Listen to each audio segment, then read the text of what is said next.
Bonjour à toutes et tous et bienvenue sur la chaîne de Gomme de Crayon. Alors je ne sais pas si vous l'avez vu sur ma chaîne, il y a un tuto carterie, on va dire un petit tuto pour faire une carte avec un ourson. Je sais pas, j'en ai pas fait d'autres parce que je n'avais pas l'impression que ça plaisait beaucoup. Et puis des personnes m'ont gentiment demandé de faire quelque chose pour Noël ou plus général, je ne me rappelle plus trop des détails de ces demandes. Alors, l'idée générale de ce tuto, si je peux me permettre, ce n'est pas de faire une carte à thème de Noël, comme vous pouvez le voir. Donc, ce n'est pas de faire une carte qui soit totalement bien formatée avec des lignes directrices bien précises, c'est-à-dire vous prenez un sapin, vous le mesurez de tant de centimètres de haut sur tant de centimètres de large, vous le collez bien à cet endroit-là, à 2 cm en haut, 2 cm en bas. Donc, c'est pas l'idée. C'est pas l'idée non plus de prendre des tampons et c'est pas non plus l'idée de me servir d'un appareil et de vous encourager à vous servir d'un appareil à emporte-pièce qui s'appelle je ne sais plus comment, mais vous savez de quoi je parle, c'est-à-dire c'est un appareil qui marche avec des supports pour découper des formes, etc. Alors moi je trouve ces appareils très amusants, en dehors du prix qui est je trouve pas très amusant. Je trouve ces appareils très amusants, mais je trouve que c'est pas très créatif.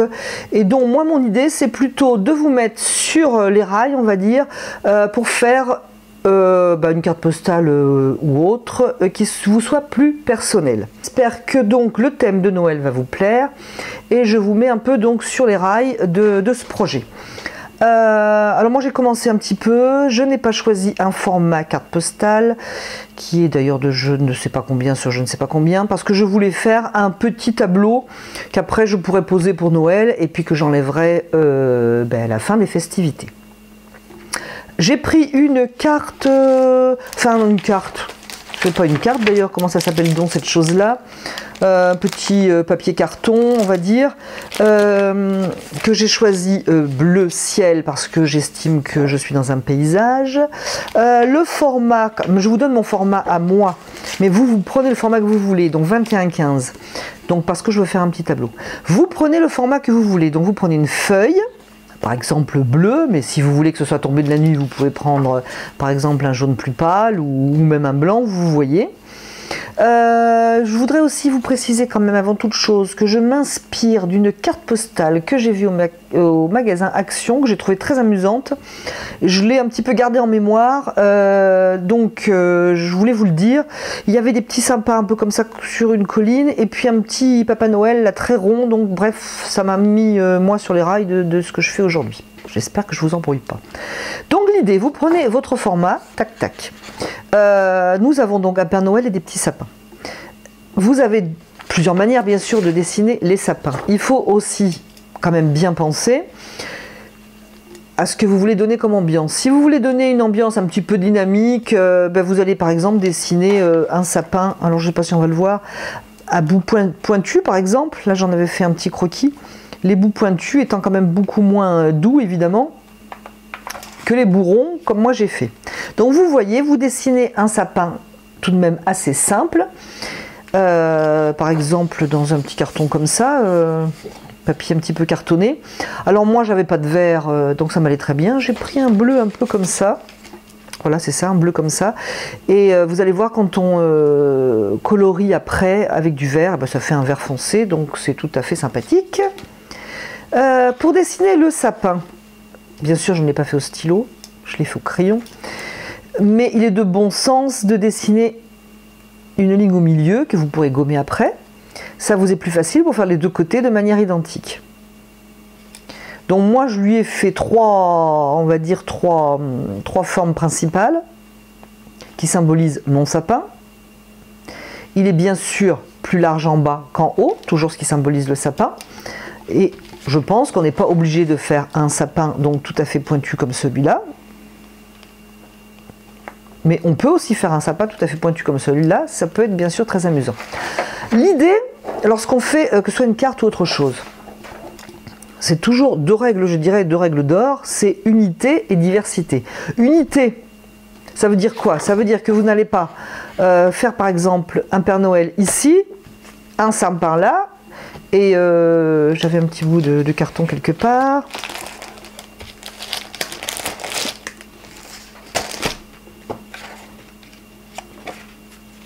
Donc je disais un sapin ici, un gros Père Noël là, et par exemple un paquet cadeau ici.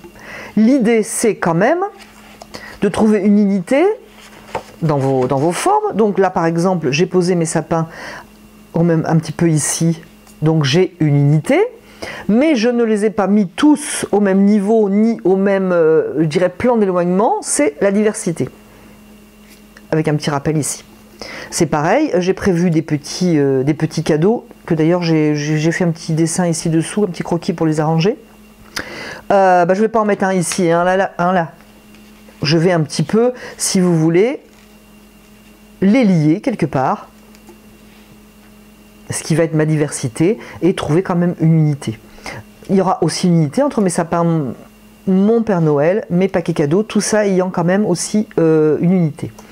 Je voudrais faire une comparaison avec une aquarelle, parce que bien sûr, lorsqu'on fait une carte postale comme ça, on est quand même un petit peu dans le, je dirais, dans le kitsch.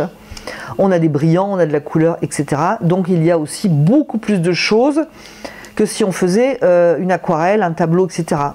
Lorsqu'on fait quand même une aquarelle, on essaie quand même d'aller un petit peu plus vers quelque chose de plus épuré. J'espère que vous me suivez. Si vous ne me suivez pas, n'hésitez pas en commentaire à sonner l'alarme. Donc ce que vous allez faire, c'est prendre votre fond. On va dire que vous allez prendre un fond comme ça bleu. J'en avais un autre de plus grande taille. Vous choisissez le format que vous voulez. Moi j'en ai fait combien? J'en ai coupé un dans le sapin, non j'en ai coupé deux.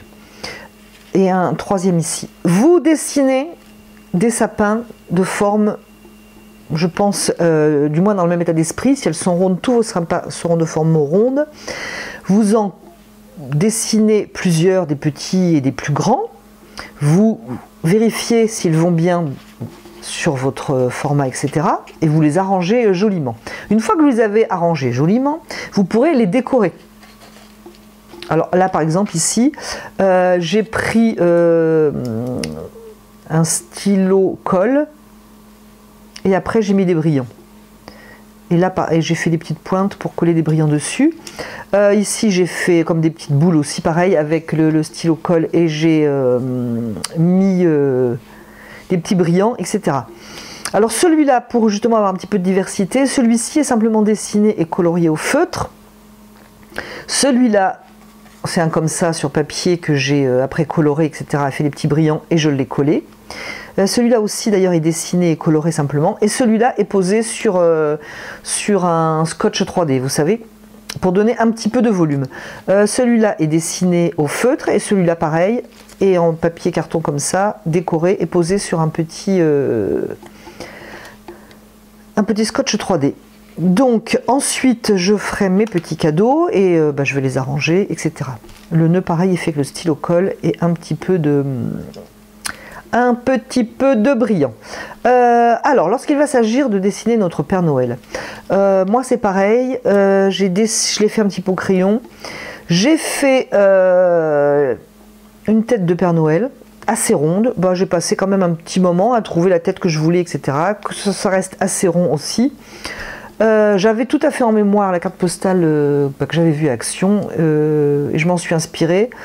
Je ne sais plus comment eux s'étaient fait. Toujours est-il que moi j'ai dessiné cette tête et que je l'ai collée sur du scotch 3D ainsi que le petit pompon. Et le chapeau est dessiné simplement et coloré avec du feutre rouge. Je vais colorer le Père Noël. Et il me restera à faire certainement ici une ligne peut-être verte en feutre pour symboliser le trait d'une vallée, etc. Trait qui va lier avec mes sapins. Je ne sais pas encore quel habit aura ce Père Noël. Alors ce que je voulais dire aussi, pour les feutres, alors je ne sais pas si vous avez l'habitude des feutres à alcool. Je trouve quand même qu'il faut agir vite si on veut les colorer pour ne pas qu'il y ait de démarcation. Je pense que vous êtes d'accord avec moi si vous connaissez un peu, parce que là, j'ai pris un vert plus clair d'ailleurs, tiens, sur ma carte. Si on agit vite, sans aller prendre son thé entre un passage et l'autre, on n'a aucune démarcation. Là, c'est pas sec, donc on a l'impression que ça va faire des rayures et des pâtés. Ce n'est pas le cas. J'aurais pu passer un premier aplat avec du vert clair et venir foncer. Mais ma carte postale étant, moi je trouve, chargée, j'ai fait le choix de ne pas faire de dégradé. J'ai même pas fait de côté éclairé par la lumière. Peut-être je vais le faire pour le Père Noël, c'est possible. Mais en attendant, pour les sapins de Noël, non, je suis restée extrêmement sobre. J'ai passé un seul passage uni. C'est bien gentil que je vous explique que j'ai pris ce que j'appelle un stylo colle. Je vais quand même vous montrer. Alors, pareil, chaque petit sapin, moi je suis restée ce que j'appelle sobre, hein, bien qu'on ne peut pas dire que dès que ça brille ce soit sobre. Et j'ai fait le choix de choisir un motif, par exemple ici guirlande et petites boules, et là uniquement boules, enfin de rester un petit peu quand même sobre et de varier. Donc il s'agit de passer sa colle.